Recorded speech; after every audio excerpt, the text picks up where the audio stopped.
Welcome back, guys. It's Arcus here, and today I'm going with another movie review. Done a lot of these lately, but there's just so many movies to go out and see there.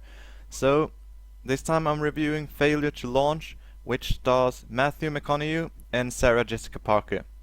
So, if you didn't know, it's a rom-com, which basically it's a comedy with a lot of romance in it, and it's a really funny movie, and let me just tell you, so the plot in this movie it centers around Matthew McConaughey's character, which is called Trip, and it basically means that he's living at home. He's around 30ish. He's sort of nerdy, you would call it. He has two of his friends, and they're both really nerdy. You know, they enjoy playing video games, and they also play paintball. They drive cross motorcycles, and they do all sort of these amazing things, if you would call it, but sort of be put out as a sort of nerdy. I don't know, I guess. And anyways, he had trouble keeping a relationship, so therefore he just have one night stands all the time with them in his parents' house in his own bedroom. So he hasn't gotten to the point where he actually gets to keep a relationship.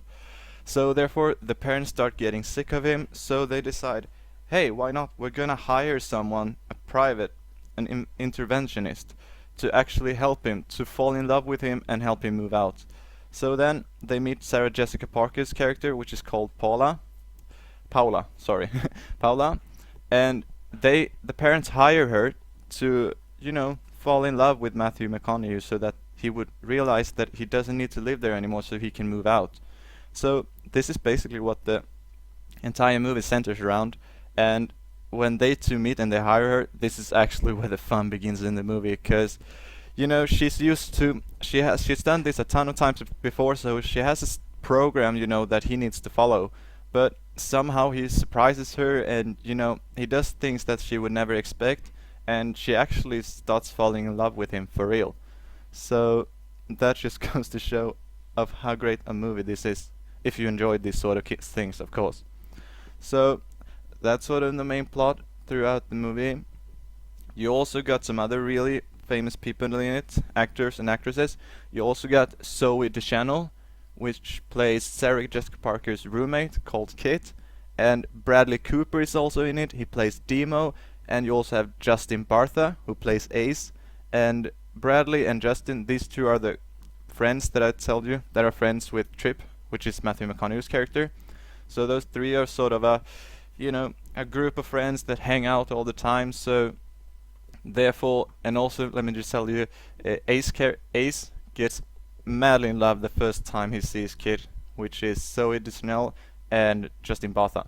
So to sum things up, they also sort of try to experience a romantic relationship, but it's completely different from Trips and Paula's, because Ace really likes Kid, but Kid doesn't want anything to do with him whatsoever.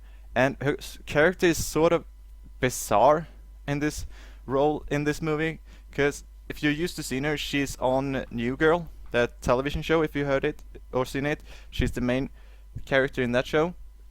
So therefore, you might recognize her from that thing. And Bradley Cooper, I don't even think I need to mention. He's been in so many movies. He's such an famous actor. So I don't think I need to mention anything that he's in. But I mean, just in case if you haven't absolutely know, he's in Guardians of the Galaxy. He does the voice to Rocket. He's in American Sniper.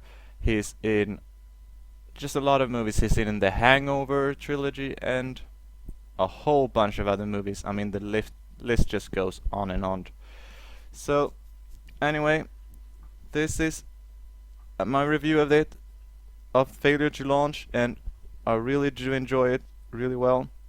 So my rating for it, I will put it at a 7 out of 10, because it's a really good movie, and the only thing keeping it down, I wish that maybe it was a bit short. I would have liked it a bit longer, because I actually did enjoy the concept quite well, but it is, as most movies, like around 1.5 hours, which is kind of standard for comedy movies and so forth. There's usually only action or fantasy or maybe documentaries that go on beyond that point. So I get why they did, but I would have liked to have it a bit longer, because I actually did enjoy the concept quite well. But either way, it's a really solid movie, and I definitely recommend you should go see it. in case you haven't. So yeah, there it is, my review of Failogy Launch. As always, got any thoughts or questions or anything you want me to review next, just leave a comment down below and I'll see what I can do. Until next time, bye!